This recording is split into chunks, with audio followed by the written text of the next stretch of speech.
Hi, this is Martin O'Malley. I'm talking to Peter Rose in Des Moines. We're having this through the magic of the internet as I am in my office here in the land of the free and home of the brave. Peter, how are you doing? And may I call you Peter? And you can call me, any one of my former titles or just Martin. Uh, I would prefer to call you governor because I used to work for very closely uh, with a governor here in Iowa. I directed three state rural economic development programs, and people said, "Well, you're on a first name basis with the governor." I said, "Well, he calls me Peter, and I call him governor. So if that's it, it's on a first name basis, then that's it." Yeah, all right. Well, that's fine. Here at home, people call me by my first name, which is Mayor. They still call me when their trash doesn't get picked up. So look, let's jump in. So you are. Tell me about yourself. Tell me about your background in what you've told us a little bit. So you work for the state government doing economic development and that sort of thing. And you Well, moved. I started like most kids do, doing a variety of different jobs, mostly labor jobs and so forth, and then was fortunate enough to uh, earn a scholarship to go overseas for school for some time, and then I attended several state universities here in Iowa, and had to return home to be a primary caregiver for grandparents and my mother, and then later in life, my late wife. But my career was spent primarily in state government, financial services, Mhm. for the best part of it. And but I've been a restaurant bar owner. I have Oh, wow. That's a dug ditches. I've been a laborer. I have um, done a variety of different things in my career. But Let me working with ask you, rural, what was harder between digging ditches or running a bar? Which one was hardest? I think I'd take running the. Oh boy, that's a tough question. Um, I was a locator and dug holes by hand, and in the Iowa summer in 100-degree weather and taking about 7 salt tablets a day, that was pretty difficult. Oh, yeah. But the hours of running a bar restaurant are extraordinarily arduous. Yeah, that's a tough gig. So when did you retire and how have you been supporting yourself since your retirement? Well, I was due to the clickety clacks of computer. I required what's called an AMC arthroplasty on a rebuild of my thumb. And that is normally a success rate of 96%. I was part of the 4% that was not successful. And Bummer. so they put me on Social Security disability. Uh, Shortly thereafter, that within about a year, my late wife was also put on Social Security disability. She was a more than 25-year veteran of state government. She was an income maintenance worker, foster care recovery agent, and then lead investigator at the Iowa Civil Rights Commission. Hmm. And my state experience was in what was called the Community Progress Division. And I worked with small rural communities to try to get them organized and work together because it was a matter of survival. That was during the late 80s, during the farm crisis. And it was a very challenging situation, but one that it was like caregiving, the hardest work you'll ever love. Yeah, yeah. And so what was your areas that you worked at there in Iowa? Uh, I I ran three state programs: the Shaping Tomorrow's Economic Progress Program, Hmm. the Community Economic Preparedness Program, and the longest running economic development community program in Iowa that was started under the late Governor Ray, the Iowa Community Betterment Sure. Program. And Ray was great on respecting the dignity of immigrant and refugee people. He was a model in the nation at the time, wasn't he? I mean, just He was indeed, and today he would have probably been called a liberal Democrat. he was a Republican at the time. Yes, he was. Yeah, yeah, yeah. Well, so you didn't run any, geographic area by it. We ran these programs for the whole state. The statewide, yes. Wow. All Okay. 99 counties. Yeah, I've been to all of them. Sometimes I only stopped at a Casey's in some of them, but I campaigned in all of them.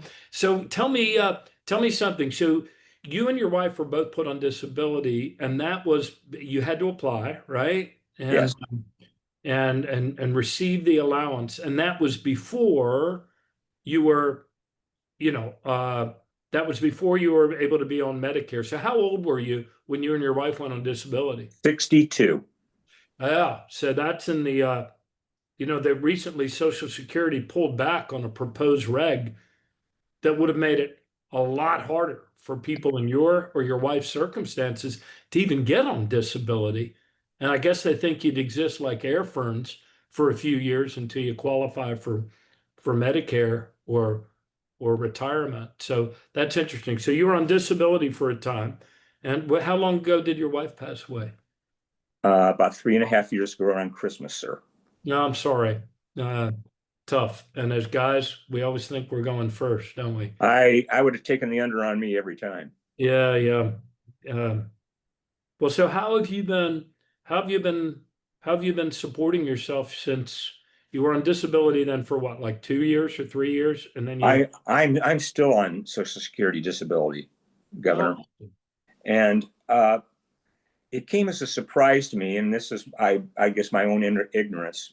Is when my wife passed away, I had to give up my Social Security disability and take hers because she actually had a higher uh, benefit than I did.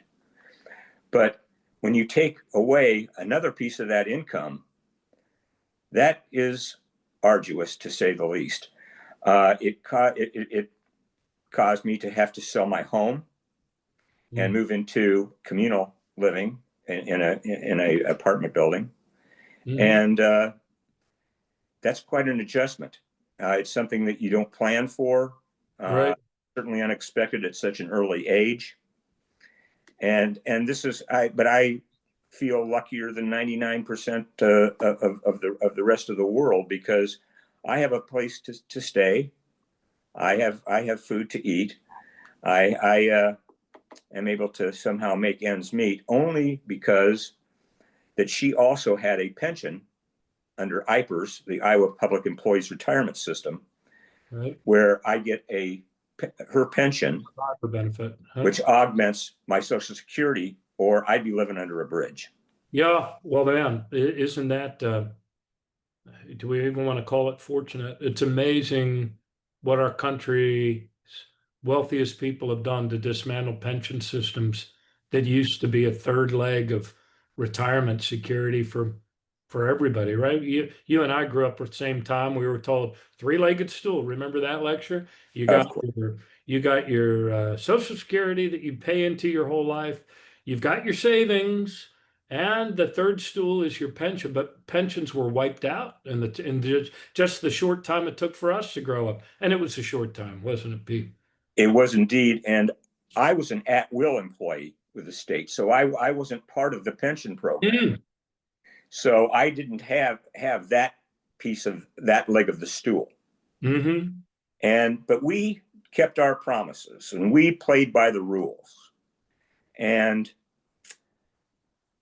it seems like they keep moving the goalposts on us, and the promises that we have relied upon uh, have lost their certainty. I live in a time, sir, where uncertainty is growing by the day because of what things are being said by the current president. We have a situation where um, Elon Musk and Doge comes in and slashes and burns and takes away. Well, I'll get personal about this if you don't mind. I can remember filing for Social Security uh, and her that year, and it was such an arduous process at that time that you were afraid that you would have someone hang up on you, that you would be transferred, etc. The wait times on the phone calls ranged from anywhere from 40 minutes to an hour, and strangely, things got better. Um, they got consecutively better, and they probably were the best under President Biden and yourself. I'm not just flattering Yeah, you. thank you. Yeah, Uh, by the end, we got a lot of it moving in a much better direction. and that's one of the great fears, though, now is that when Doge came in, they slashed a lot of the IT workers and that segment that were making things and wait times and so forth better. And I I've I follow this very closely because I not only am a recipient of this great benefit that keeps me alive and going, but I've been interested in social work for some time. I also worked a great part of my life with a local insurance company here in Iowa, whose name would be very familiar to you. So they're one of the biggest pension administrators in the country, Principal Financial Group. Okay. And I was, because of my caregiving duties and responsibilities, I had been working in long-term care, and they had essentially poached me away from another company to come and help them develop long-term care products. And at the end of that process, that development process for group and long-term care individual products, they named me product manager, the first product manager in their history that wasn't an actuary. And so to show you how times have changed, or maybe haven't changed so much, I can remember that when they were still in that business, because they got out of the healthcare business altogether because the actuaries were afraid of long-term care, because here my generation was coming down the track. Medical improvements were being made when it came to not curing things like Alzheimer's, but people were living longer. It scared them out of the business.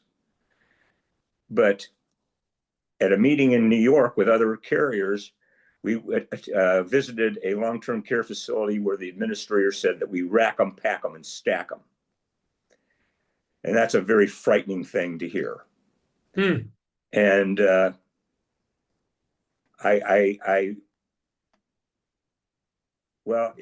one of those things that is very, very near and dear to my heart when I see the pain and the suffering that families have to go through for Medicaid spend downs to qualify for Medicaid and so forth. Right. And all of these programs are being slashed and cut or threatened. Yeah. And this has caused, for me personally, and I know others as well, many of the people that I know, we live on limited incomes. We share tips on who's got the best sales at grocery stores, on different items that we all need and so forth. We have created networks about, okay, where do we shop? Where do we get the best pricing and that kind of thing? We're doing everything we can on a day-to-day basis and so forth.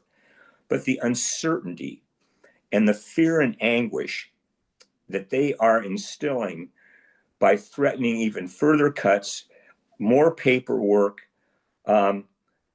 I heard just recently where they were going to require people to come in to field offices to have a personal identification number created to do all these different things. Well, currently I'm on a walker. Yeah. So how do you do that? How do people do this? They've made it tougher. And here's one of the remarkable things, though, Governor, is that when you finally get through on the telephone and so forth, you almost feel like you've reached a lifeboat off the Titanic. That you finally got a human being on the phone.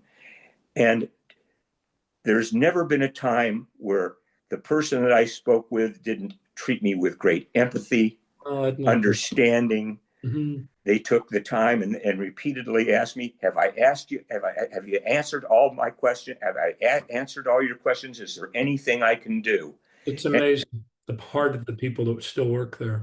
And this is the thing that is so galling to me is the way that they've come in and they've offered these people buyouts. And so we've lost thousands of people, of these good people with institutional knowledge about how these programs work.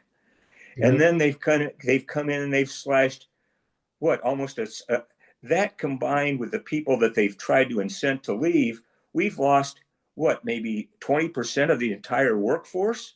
Yeah, it's hard to even be able to say properly because they seem to be fudging and making up so many numbers. But it's anywhere from 7,000 to 10,000 people fewer that they have at Social Security now. And as you say, it wasn't like they were giving them their money to leave. They were giving them our money, paying people. Peter, if you were retirement eligible when this Doge crew came in, they said if you leave right now, don't let the door hit your backside on the way out. We'll pay you for the whole rest of the year as long as you don't come back. And so they have wiped out the senior executive service, and the baby boomers keep the workload going up and up and up. And yet their staffing, once Doge took a huge nosedive, the hostile work environment they created by right off the bat firing whole offices, the spectacle of 200 people with their stuff in cardboard boxes crying on their colleagues' shoulders. And then only after that did they then make the joyous announcement that we'll give you cash to leave, even if you're not retirement eligible. So yeah, they've lost a lot of people. And the people, Governor, that are still there and doing their best, They're amazing. not only are they amazing, but from what I understand, each individual caseworker now has to handle upwards of almost 1,400 recipients. Can you imagine the pressure and the stress on these people, and still for them to have the patience and the motivation to come to work? Yeah. Peter, I enjoyed working with those folks every day. The headquarters is here in Baltimore, but for the other 3 days when I would do Mondays and Tuesdays, we'd have our, uh, our regular recurring meetings to focus on the big pain points for people to access it, whether it's calling the 1-800 number or something, or the disability backlog. But then I was out in the field, and it was the heart of the people that work there, their care, their commitment to the mission, to feed the hungry, to clothe the naked, to care for widows and orphans, those in the dawn of life, those in the dusk of life. It's not fair what was done to those people up there. It was Elon Musk, who fashions himself a tough guy by saying that empathy is the great weakness in the Western mind. Well, he doesn't understand people that would work in an agency like that. And Uh, then call Social Security the biggest Ponzi scheme in the world. Yeah, no, no, Elon. Bitcoin might be a Ponzi scheme, but not Social Security. Social Security's never missed a payment in 90 years. Well, look, tell me about what have you seen as somebody who has to count every penny and watch the thermostat? Uh, what have you seen in this last year with Donald Trump coming in? You seeing a sharp decline in the cost of living, or the opposite? It's a Well, I see inflation well above 3%, and I see an upcoming COLA adjustment at 2.8. Yeah, I bet you were one of those millions that were watching for that cola news, huh? Oh, absolutely. Yeah, Every your cola went up by only 2.8%, which Yes, doesn't seem to be the rate at which the price of coffee, bananas, and beef eggs. and other things going, eggs. How about that Medicare? Or have you seen your premium go up in Medicare? And is your Medicare taken out of your Social Security? Is that how that works for you? It is, Uh-huh. and I'm like everyone else. I'm waiting for the next shoe to drop. Right. And this is the part that really increases the fear factor. My fear factor is the uncertainty, because they're making statements and so forth that don't make any sense to me. For instance, it's my understanding that nationwide, the economy for people like me, we our benefits and so forth pour a little over $1 trillion back into the economy, because what we get, we spend to stay alive. Right. Yep. And then we have the guy that comes in and cuts the people and slashes the people that are there to assist us through this morass of paperwork and all the rules that they're putting through, just cuts a compensation deal with his people for $1 trillion himself. I mean, where's the disconnect? It's everywhere, and it's maddening, and Yep. it's upsetting, and at a time where I never expected this kind of stress and all this kind of thing. I did any of us? I Yeah, don't. President Biden's first public speech that he gave after being promoted to a full-fledged citizen again was all about Social Security. And he had an interesting, if he said it 4 times just to make sure that none of us in the audience missed what he was saying. He said they're trying to wreck its reputation and wreck its customer service so then they can rob it. But they've already robbed it of something that we never thought we'd give up, and that is the peace of mind, the sense that the check is coming this month. Now, when they announced that they were going to cut the IT staff, which was already greatly depleted, by 50%, people who had recently left the agency all said to me, Martin, we're going to see a benefits interruption in the next 60 to 90 days if they truly do that, because there's a lot of legacy systems, but on top of that database are other applications. And they're the only people in the world, because of their experience, that understand how it's connected. And they find a way to make it work. And they could also use some modernization dollars from Congress as well. But nonetheless, they find a way to make it work. Now, fortunately, because the democracy roared back and Congress people roared back, uh, they came off of that 50% cut. In fact, some people had signed up to take the money to leave, and they said to them, on second thought, we're not offering that to you anymore because you're in IT. So the good news is we haven't seen that wide scale, that broad interruption, but the place is definitely struggling. And recently, they pulled back on a regulation, another example of when the democracy pushes back. They were going to take away the age preference for giving people a disability allowance once you're over 50. And it was purely ideological, zealots. They believe people are malingerers, that they shouldn't be on the program. But just within the last 48 hours, they announced they're no longer going to do that. So the good news is this program is so popular in the eyes of all Americans. 80% of Americans want it to be made stronger and better, not to be made worse. And when they saw that news of the COLA, uh, uh, they realized that, in a very real way, that this is not making Social Security stronger the way we could be making it stronger if we ask wealthier people to keep paying in. So, uh, give me any other observations you have about what are your neighbors? I mean, you live with other people in this apartment building, are many of them seniors? Basically all of them. You know, what are they? It's an adult retirement community. I see. And what's the conversation go to? I mean, these last few elections, we've seen the public in Virginia and other places all pulling the emergency brake, labeled Democrats. What are people talking about? Is it all of the affordability and the cost of things? Is that the overwhelming, you know, Well, talk? every time you go to the store, the prices have gone up. This isn't. It used to be, oh, okay, there's a slight increase over a long period of time. Now there's abrupt spikes in everything, and it's you just feel like, you say that okay, this time we fought back and they acquiesced and they're not going to do that. Well, Yeah. when is the next attack? When are they going to try to backdoor us again? That's some of the fear that I hear people talk about, is what are they going to try next? And it's really made people much more interested in what's happening. But everything is so strange anymore.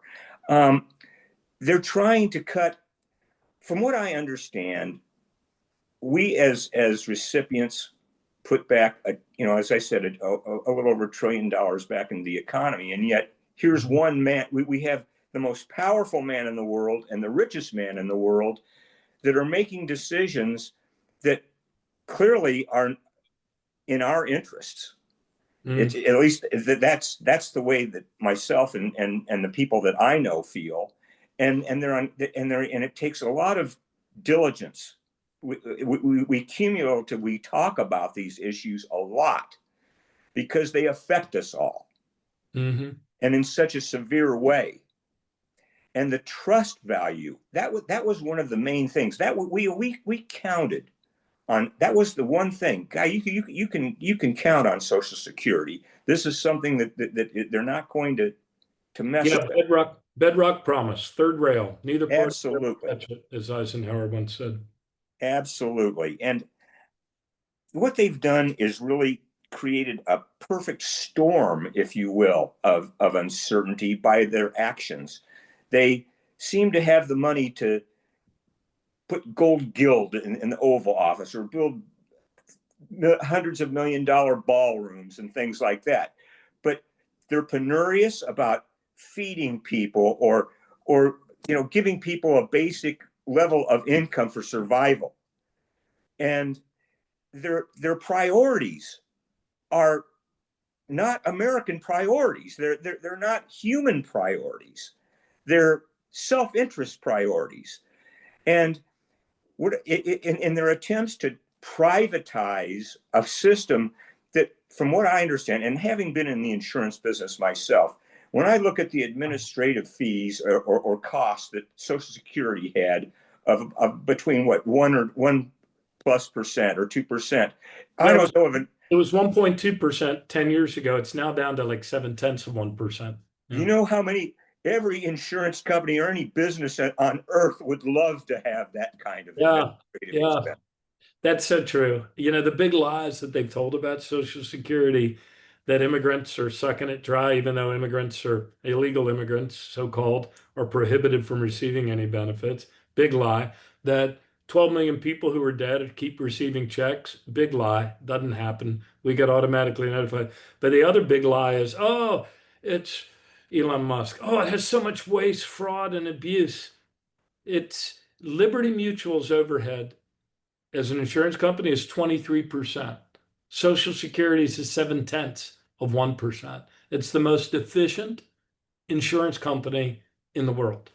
And It yet, is it's the bargain. It's the biggest bargain that we have, yeah, I really. think they think that if they wreck it, they and their buddies can probably make money charging transaction fees every All month. that money goes to Wall Street to their friends so that they can charge, administrative fees and those kinds of things, playing with our money. And what happens if there's another 2008? How does a guy my age start over? Yeah, thank goodness we didn't have the surplus that Social Security's trust fund invested in Bear Stearns on the day of the big collapse. Uh, yeah, so the the threats are real. It's all, you wake up every day. I don't know if you have this feeling. Sometimes I wake up and say, was that just a bad dream? No, we're still in the middle of it. It's still happening.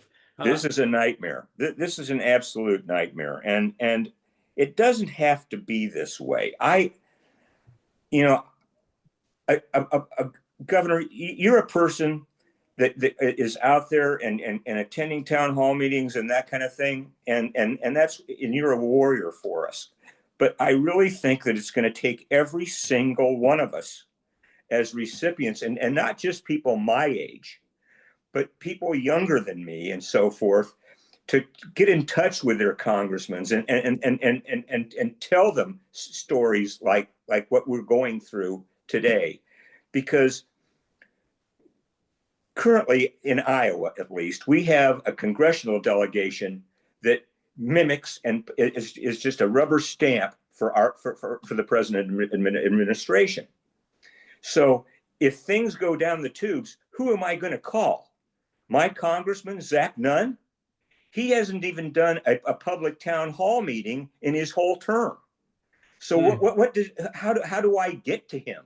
I have gone down personally to his office, and he's never there. We speak to his staff or a staff member and so forth, and that kind of thing. We just, I think it's going to take every single, we need to motivate, we need to figure out a way to motivate recipients to let them know things about how, guess what? If your spouse dies, you're only keeping one of that Social Security Hmm. check.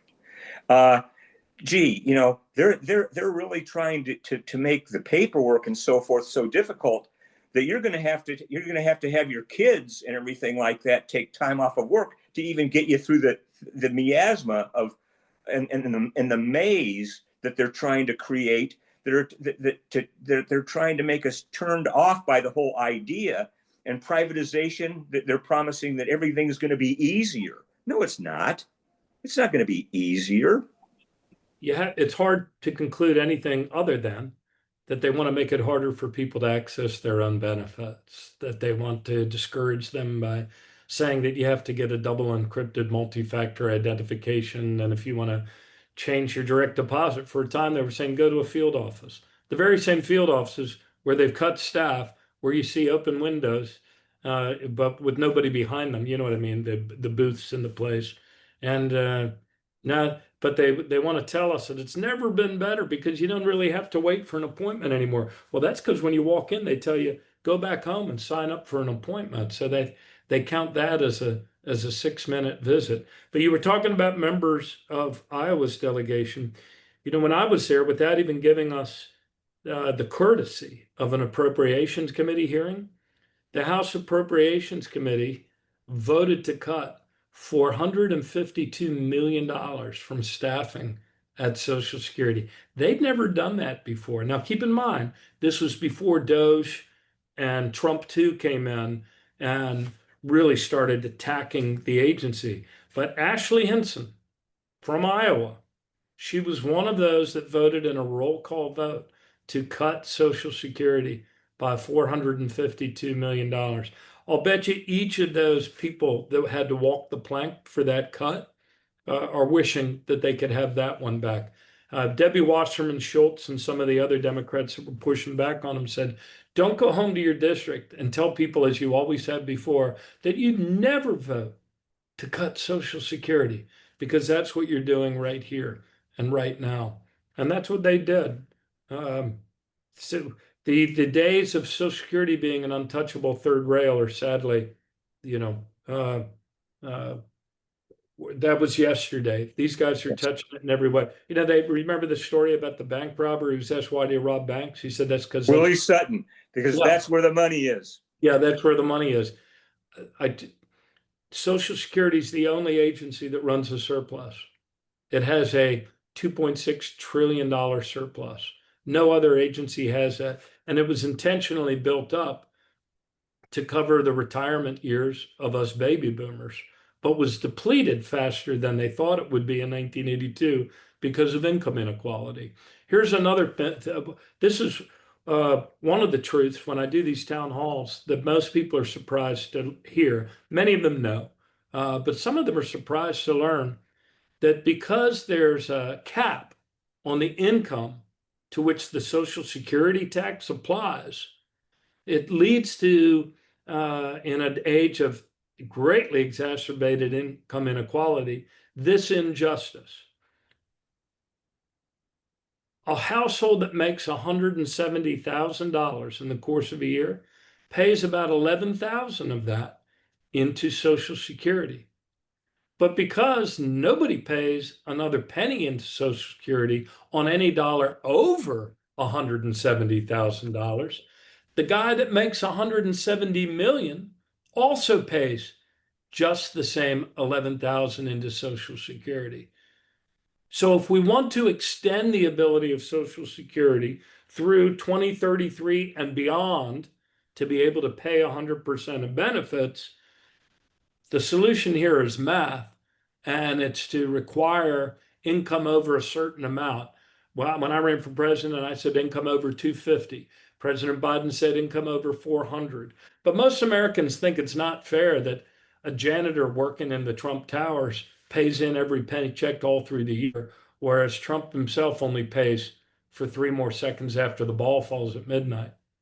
And then claims that not paying taxes is just being smart.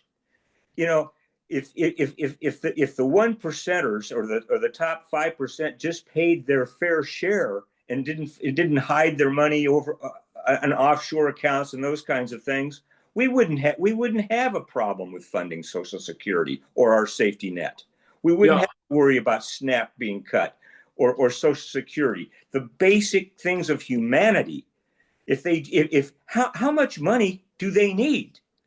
I know. I it's just baffling. It's craven. It's it's craven. The way that the cold eye they cast to 42 million Americans suddenly not getting their SNAP benefits. In my state, that's 1 out of every 10 people I see on the street. In West Virginia, our neighbors, it's 1 out of 8. Now, tell me, in Iowa, you've also seen your energy going up, right? Your energy costs like a thousand Absolutely. dollars this year, right? Absolutely. And where he comes up with this idea of $2 gas, does this guy, has he ever been to a grocery store? Has he ever bought a gallon of gas? I don't know if I'm sure he hasn't. Yeah, he's certainly looking like the most out of touch person in America these days. And then hanging out, slurping down the shrimp with Elon Musk and uh, and the Saudi Arabian prince the other night. It's all disgusting. But anyway, back to the affordability stuff. So your energy's gone up by $1,000. Your Social Security COLA only went up by 2.8%. Your grocery costs are going up. I found my My housing is going up. housing's going up.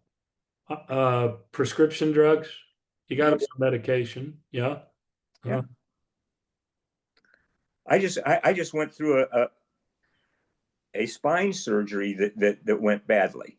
I'm in recovery right now, and it's when you put up the travel costs for treatment, the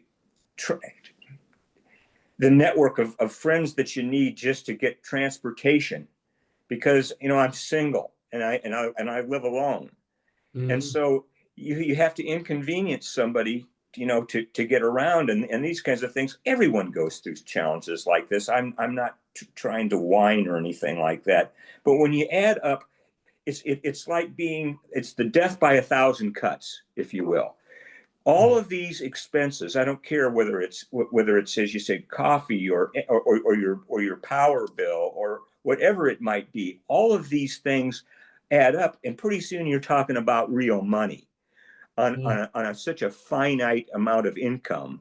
When each one of these things are hitting you, and then they talk about cost of living increase that doesn't even match inflation, and I guarantee you that what they're claiming as inflation it's a lot higher than what they're saying, because it's more than 3%.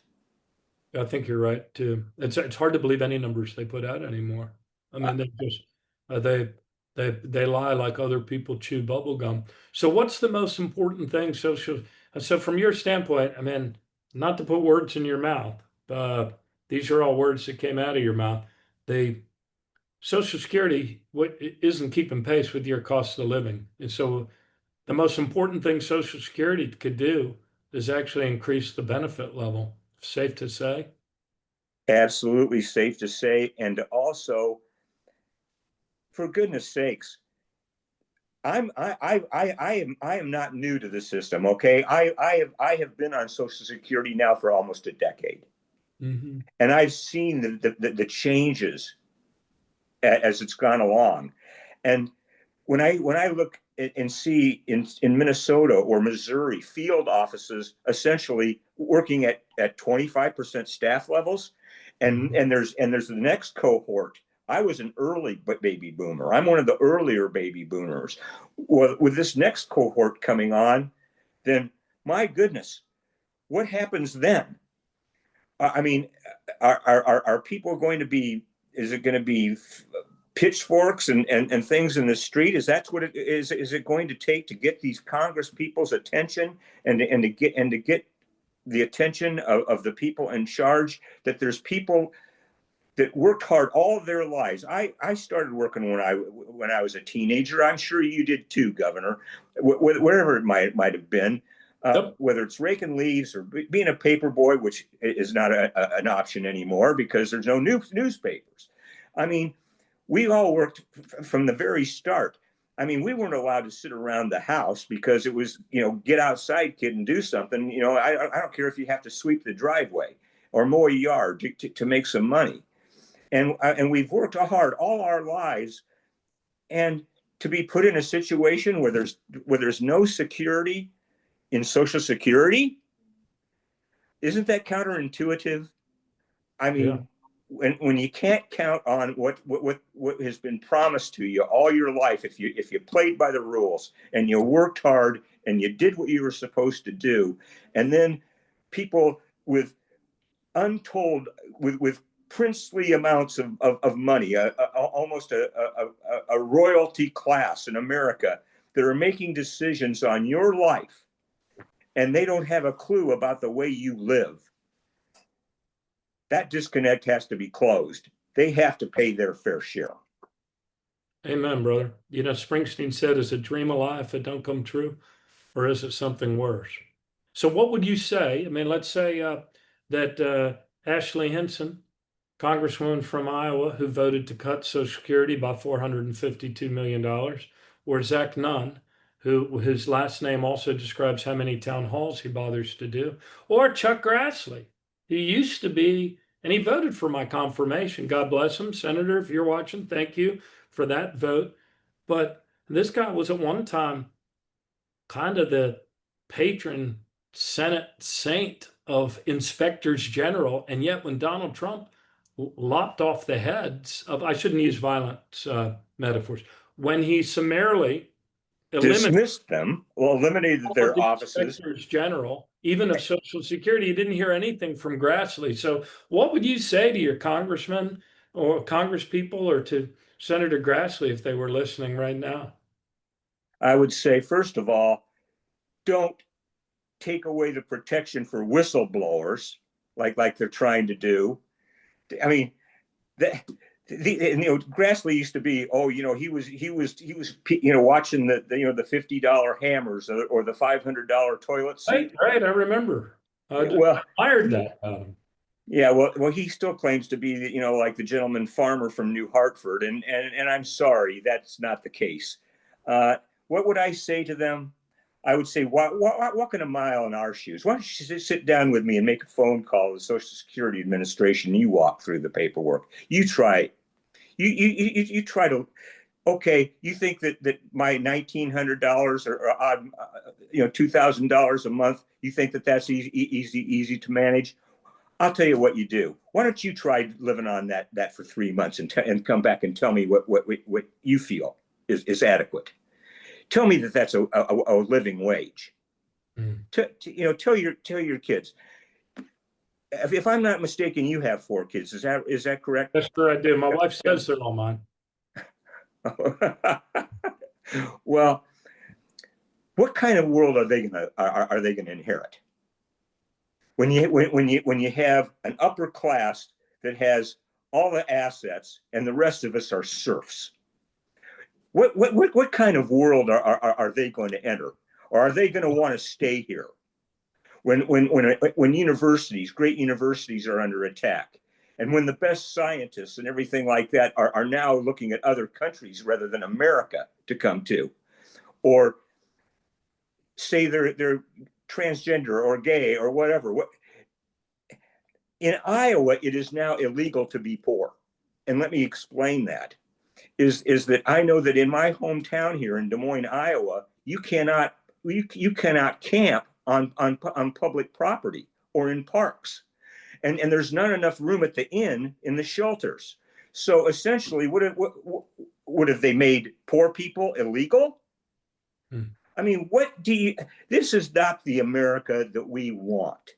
We want an America that we can be proud of and that we are uplift people, and lift them and allow them the opportunity to have an opportunity to work the way and have the same chances we had. That's what I would say. Amen, brother. I now have a grandson. What keeps me going is doing everything in my power to restore the beautiful country that my father and mother gave to me before I before I leave here. It's really been an honor to speak with you, and thank you for calling us to our true selves. One of my favorite quotes is from Maryland's own Frederick Douglass, who says, "We are one, our cause is one, and we must help each other if we are to succeed." So, Mr. Rose, Amen. it's a great honor to talk to you, man. I hope to catch up with you for a beer on me next Well, time. I no longer I no longer drink, but an NA would be just Drink beer. fine. There are some good NAs out there too. All right. Sounds great. It's Well, been a pleasure and an honor speaking with you today, Governor, and thank you for being a champion for our cause. We're so grateful. I my want you to honor. know that, and Hey, I send nothing but energy your way. hey, thank you, Pete. Really appreciate it. Thank you. My honor. We'll see you. Thank you, sir. Bye.